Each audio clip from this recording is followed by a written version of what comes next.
सुप्रभात प्यारे बच्चों एवं सभी अभिभावकों को भी मेरा सादर प्रणाम। आप सभी को पता है कि एक स्वस्थ तन के अंदर ही एक स्वस्थ मन का निवास होता है और ये जो हमारा शरीर है अगर ये स्वस्थ रहेगा तो हमारा मन भी स्वस्थ रहेगा। आज के इस दौर में हम ज़्यादातर अपने शरीर की ओर तो ध्यान देते हैं, इसकी सुंदरता की ओर तो ध्यान देते हैं, लेकिन जो सबसे ज़्यादा महत्वपूर्ण है हमारा मस्तिष्क और हमारा मन, उसकी ओर हम ध्यान नहीं दे पाते, जिसके कारण से जो हमारा संतुलन है मानसिक क्रियाओं का और शारीरिक क्रियाओं का वो बिगड़ जाता है। तो हमें सबसे ज़्यादा ध्यान देना चाहिए हमारे मन के ऊपर या हमारी बुद्धि के ऊपर, हमारे दिमाग के ऊपर। आज हम बात करेंगे कुछ ऐसे आसनों की जो आसन छोटे बच्चों को करने चाहिए, जो विद्यार्थी जीवन में जो बच्चे पढ़ रहे हैं, खासकर जो प्राथमिक विभाग में जो बच्चे हैं, उन बच्चों के लिए मैं कुछ आसन आप लोगों को बताऊंगा। और उन आसनों में जब बच्चे उन आसनों को करते हैं तो उन आसनों को करने में इतना ज़्यादा उनको कष्ट भी नहीं होता, साथ में बच्चों के अंदर पहले ही लचीलापन बहुत अधिक होता है और जब वो इन आसनों को करेंगे तो उनके अंदर लचीलापन और अधिक बढ़ जाएगा। साथ ही साथ उनका जो मानसिक, शारीरिक और बौद्धिक विकास है वो भी लगातार तीव्रता से बढ़ता चला जाएगा। उसके उपरांत बच्चे की किसी भी प्रकार के विकास में कोई किसी प्रकार की बाधा नहीं आती। पहले प्राचीन समय में जो पुरानी शिक्षा पद्धति थी हमारी, उसमें तो बहुत सारे आसन जो थे वो अनायास ही विद्यालय में हो जाते थे। जैसे जब शिक्षक को कोई गुस्सा आता था या कोई बच्चा शरारत करता था तो बच्चे से वो मुर्गासन करवा लेते थे। मुर्गासन मतलब मुर्गा बना देते थे उसको। आप में से बहुत सारे जो अभिभावकगण हैं उन्होंने उस बात का अनुभव भी किया होगा। मुर्गा कोई ना कोई कभी ना कभी बना ही होगा और वो मुर्गासन जो है वो बहुत ही उपयोगी होता था व्यक्ति के लिए, इसलिए उसको सजा के रूप में मुर्गासन दिया जाता था। एक आसंदिकासन होता है। आसंदिकासन मतलब जिसमें चेयर बन जाता है, चेयर की तरह बन जाता है व्यक्ति, वो भी बड़ा ही उपयोगी होता है, वो भी सजा के रूप में दिया जाता था।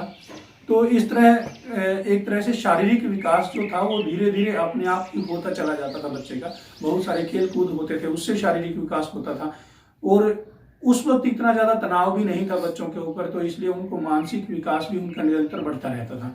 परंतु आज के समय में बच्चों के ऊपर छोटी सी आयु में ही तनाव शुरू हो जाता है। साथ में आजकल एकल परिवार है तो बहुत सारे मूल्य जो हैं हम उनको सिखाने पड़ते हैं, जबकि पहले जो संयुक्त परिवार होते थे उनमें वो मूल्य अनायास ही उनके अंदर आ जाते थे। तो आज के समय में छोटे बच्चों के लिए भी कुछ ना कुछ योगासन या व्यायाम वगैरह बहुत ज़्यादा जरूरी है। तो आइए हम बात करते हैं कुछ योगासनों की, जो योगासन कुछ बच्चे हमारे साथ में करके दिखाएंगे।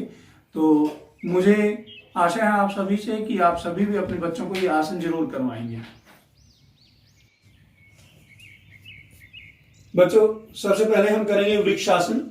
वृक्षासन में वृक्ष के समान खड़ा होना है, एक पांव के ऊपर अपना संतुलन बनाते हुए, और सबसे पहले अपनी बाईं टांग को पकड़ करके ऊपर की ओर लगाना है, जंघा के ऊपर स्थापित कर लेना है उसको, और उसके उपरांत फिर हाथों को सीधे ऊपर की ओर जोड़ देना है नमस्कार की मुद्रा में। उसके उपरांत पांव से यही क्रिया हमें दोहरानी है। वृक्षासन के बहुत सारे फायदे होते हैं। एक तो इससे आपका संतुलन बनता है, दूसरा ध्यान केंद्रित करने में आपको आसानी होती है। हो सकता है छोटे बच्चों को थोड़ी सी दिक्कत आए शुरुआत में, लेकिन जब वो अभ्यस्त हो जाएंगे इसके तो उनको बड़ा फायदा मिलेगा इसका। हर रोज वृक्षासन जो है वो 5 मिनट जरूर करना चाहिए, दोनों पैरों से, 2.5 मिनट एक पाँव से और 2.5 मिनट दूसरे पाँव से। इससे एकाग्रता में वृद्धि होती है। आप कोई भी कार्य जब करेंगे पूर्ण एकाग्रता से कर पाएंगे। आज के समय में बच्चों के लिए लंबाई की जो कमी है वो सबसे बड़ी समस्या है। आज हमारे बच्चों की हाइट जो है वो बहुत कम बढ़ती है, तो उसके लिए एक सबसे बढ़िया आसन है। अगर हम बचपन से ही बच्चों को ताड़ासन करवाते हैं तो बच्चे ताड़ के समान लंबे हो जाते हैं। ताड़ वृक्ष होता है जो बहुत लंबा होता है, तो उसी के नाम पर ताड़ासन ये आसन रखा गया है इसका नाम। और वास्तव में ही इससे लंबाई में बहुत असरदार वृद्धि होती है, लेकिन वो वृद्धि जो है हमारी 16-17 साल से अवस्था से पहले ही नजर आती है सही से। तो इसलिए उस अवस्था से पहले ही अगर हम बच्चों को ताड़ासन करवाएंगे तो हमारे बच्चों की हाइट में कोई कमी नहीं रहेगी। तो ताड़ासन करते समय हमें सबसे पहले क्या करना है कि हमारे पैरों के बीच में एड़ियां हमारी मिली होनी चाहिए, पैरों के बीच में थोड़ा सा अंतर होना चाहिए, थोड़ा गैप होना चाहिए, ताकि हमारे पैर बिल्कुल स्टेबल रहें सही से। उसके उपरांत फिर हमें दोनों हाथों को ऐसे आगे जोड़ देना है। इसकी कई विधियां हैं, मैं पहली विधि आपको बताऊंगा, आप ऐसे करेंगे। और उसके उपरांत फिर सांस भरते हुए, जोर की सांस भरते हुए ऊपर की ओर एड़ियों को उठाएंगे और पंजे के ऊपर खड़े हो जाएंगे और ऊपर की ओर अपना पूरा शरीर का बल लगाएंगे और सांस हमारी अंदर ही हम रोके रखेंगे। तो देखिए,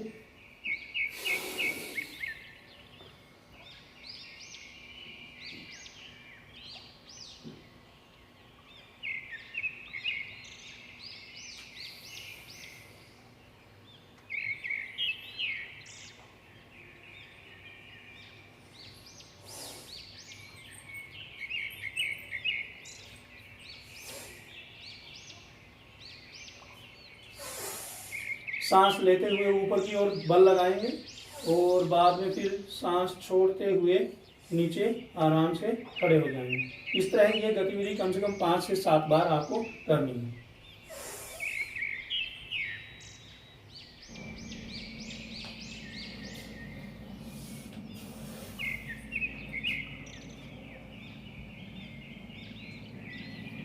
शुरुआत में छोटे बच्चों को बैलेंस बनाने में थोड़ी दिक्कत आ सकती है, तो उसके लिए वो दीवार का सहारा ले सकते हैं। धीरे धीरे उनको बैलेंस बनाने में कोई समस्या नहीं आएगी और फिर उनको दीवार का सहारा लेने की जरूरत नहीं पड़ेगी। लेकिन छोटे बच्चों के लिए भी बड़ा ये उपयोगी है। बच्चों, अब हम करेंगे मुर्गासन, जो कि पहले हमें विद्यालयों में बहुत करवाया जाता था और शिक्षक दंड देते थे किसी बच्चे को जब कोई बच्चा अच्छे से पढ़ता नहीं था। तो उससे हमारे जो चेतन मस्तिष्क है उसके अंदर जो ब्लड सर्कुलेशन है वो बहुत ज़्यादा तेज़ गति से होता है और हमारे दिमाग की जो नसें हैं वो खुल जाती हैं। ये काफ़ी समय तक हमें करवाया जाता था, जैसे 15 मिनट 20 मिनट के लिए सजा दी जाती थी। तो उससे हमारी आंखों की रोशनी भी बढ़ती थी, साथ में हमारे दिमाग भी तीव्र होते थे। तो ये मुर्गासन जो है आज विद्यालयों में कम हो गया, बंद हो गया बिल्कुल, क्योंकि इसको शारीरिक दंड की श्रेणी में रखा जाता है। लेकिन वैसे ये एक आसन के रूप में इस्तेमाल किया जाता है आज, और इससे बच्चे की बुद्धि बड़ी तीव्र होती है। तो ये कम से कम 5 मिनट हर रोज करना चाहिए बच्चों को, खासकर छोटे बच्चों को बहुत जरूरी है ये मुर्गासन। तो मुर्गासन जरूर करवाएं अपने बच्चों को। मुर्गे की तरह इसमें आकृति, ये है आसंदिकासन। इसको करने के लिए हमें, जैसे कुर्सी होती है, पहले जो कुर्सी होती थी ऐसे ही होती थी, बाजू उनकी आगे होती थी, तो उसके समान हमें संतुलन बनाए रखना है। तो इसलिए इसको आसंदी का आसन बोलते हैं। आसंदी का मतलब कुर्सी, कुर्सी के समान हमें बन करके रहना है। दोबारा देखिए, पाँव को थोड़ा सा खुला रखना है। उसके उपरांत दोनों हाथों की मुट्ठी आगे की ओर हाथ करके बंद करनी है और फिर थोड़ा सा घुटनों के ऊपर जोर दे करके अच्छे से, जितना आप झुक करके बैठ सकते हो घुटनों के ऊपर, उतना आप बैठिए और जितनी देर तक बैठ सकते हैं उतनी देर आप बैठने का प्रयास करें।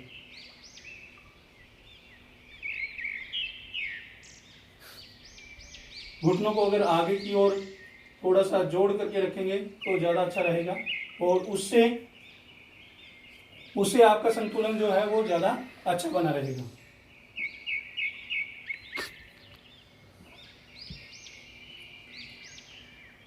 जब बच्चा बहुत प्रसन्न होता है, छोटा बच्चा, उसको अनायास ही पता भी नहीं होता और वो एक आसन कर देता है, अपने आनंद में वो आसन करता है, इसलिए उसको आनंद बालासन कहते हैं। आनंद बालासन में सबसे पहले सीधे लेट जाना होता है, फिर उसके बाद घुटनों को मोड़ करके हाथों को पंजों से स्पर्श करते हुए और पैरों को थोड़ा सा स्ट्रेच करना है। अपनी तनाव को बिल्कुल भूल जाएं और आनंद की अवस्था होती है, इसलिए इससे हमें आनंद प्राप्त होता है। एक बार दोबारा फिर देखिए। इससे सबसे बड़ा फायदा क्या होता है, इससे बड़े लोग भी कर सकते हैं इसको आराम से और बहुत बढ़िया इसके रिजल्ट रहते हैं। एक तो हमारी लोअर बैक जो होती है उसमें कई बार पेन हो जाता है, उस पेन को रिलीज करने के लिए, उस पेन को खत्म करने के लिए ये आसन बहुत कामयाब होता है। हमारी स्पाइनल कोड को जो बड़ा ही लचीला बनाता है, हमारी रीढ़ की हड्डी को लचीला बनाता है, साथ में इससे हमारी जो मानसिक तनाव है वो समाप्त हो जाता है। तो ये बड़ा ही आसान भी है और एक तरह से आनंद हमें प्रदान करता है। और बच्चे जब बहुत ज़्यादा आनंद में होते हैं तब इसको मौज मस्ती में वो करते हैं, तो इसलिए इसको आनंद बालासन कहते हैं।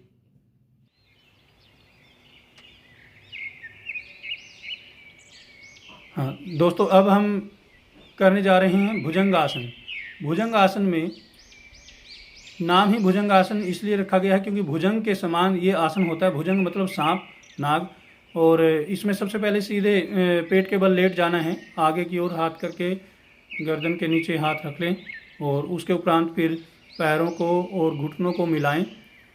उसके बाद हाथों को अपनी छाती के पास में लेके आएंगे। धीरे धीरे गर्दन को ऊपर की ओर उठाएंगे, पेट को ऊपर की ओर उठाएंगे और हाथों को बिल्कुल सीधा करने का प्रयास करेंगे।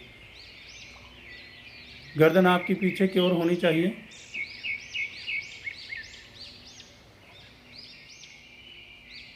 इस अभ्यास को 2 या 3 बार करेंगे। सांस छोड़ते हुए वापस नीचे की ओर आएंगे और आराम से लेट जाएंगे। एक बार फिर देखेंगे। हाथों को छाती के पास लेके आएं,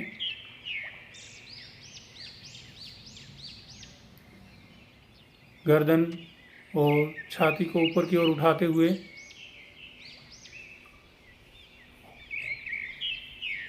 हाथ बिल्कुल सीधे हो जाएं। जितनी देर तक आप उसमें रुक सकते हैं रुकिए। उसके उपरांत सांस छोड़ते हुए धीरे धीरे नीचे की ओर आते हुए आराम से लेट जाएं। कोई ज़बरदस्ती नहीं करनी है शरीर के साथ, क्योंकि अगर आप ज़्यादा जोर लगाओगे तो हो सकता है कुछ कहीं स्ट्रेच आ जाए और आपको पेन हो जाए। तो इसलिए ज़्यादा जोर नहीं लगाना है, ताकत नहीं लगानी है, आराम से इस आसन को करना है। तो भुजंगासन के काफ़ी लाभ होते हैं। एक तो इससे हमारी रीढ़ की हड्डी मजबूत होती है। दूसरा, जो सर्वाइकल प्रॉब्लम आजकल बच्चों में देखी जाती है पढ़ते हुए काफ़ी देर तक, क्योंकि वो बैठे रहते हैं गर्दन झुका करके, जिसके कारण से उनको दिक्कत आ जाती है, तो ऐसी समस्या उनके साथ नहीं हो, इसलिए उनको भुजंगासन जरूर करवाएं।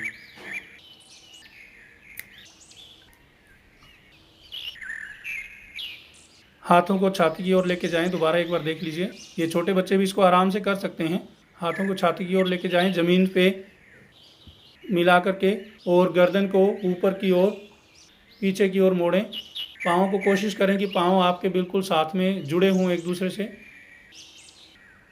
फिर सांस छोड़ते हुए नीचे की ओर आएं। तो छोटे बच्चे भी इसको आराम से कर सकते हैं और ये आसन बड़ा ही उपयोगी होता है उन सभी के लिए भी।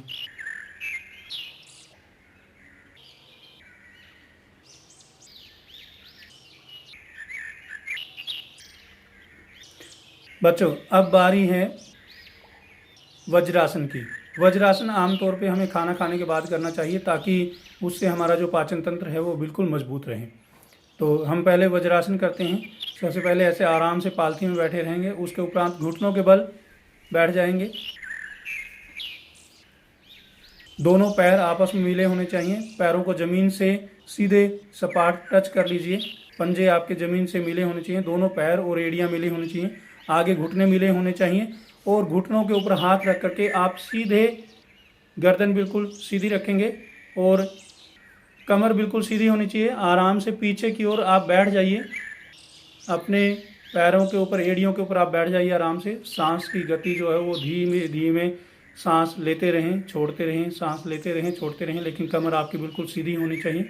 आराम से सांस लेंगे, जिससे हमारा पाचन तंत्र जो है वो मजबूत होगा और हमें कभी भी पेट की बदहजमी वगैरह की समस्या नहीं होगी।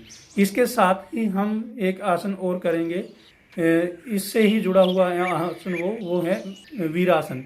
वीरासन में क्या करते हैं, वज्रासन और वीरासन में थोड़ा सा अंतर है।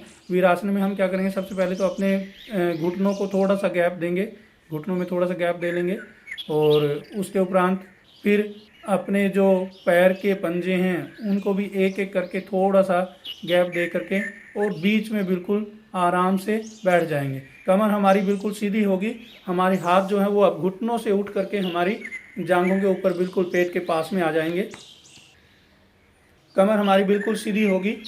हाथों के ऊपर जोर नहीं देना है, कोहनी आपकी ऐसे रहेगी।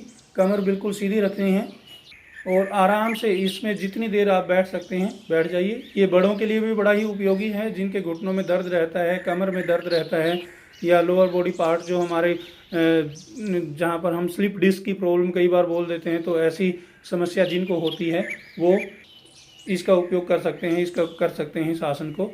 और जितनी देर आप बैठ सकें आराम से बैठें। अगर आपके घुटनों में ज़्यादा दिक्कत है तो आप इसमें अपने जो थाइस हैं उनके बीच में और पैरों के बीच में टॉवल्स लगा सकते हैं, या छोटी सी एक हल्की सी ईंट भी रख सकते हैं जिसके ऊपर टॉवल लगा लीजिएगा, ताकि आप आराम से बिल्कुल संयमित होकर के उसमें बैठ सकें। अगर आपको कोई समस्या है तो इस आसन को ना करें फिर।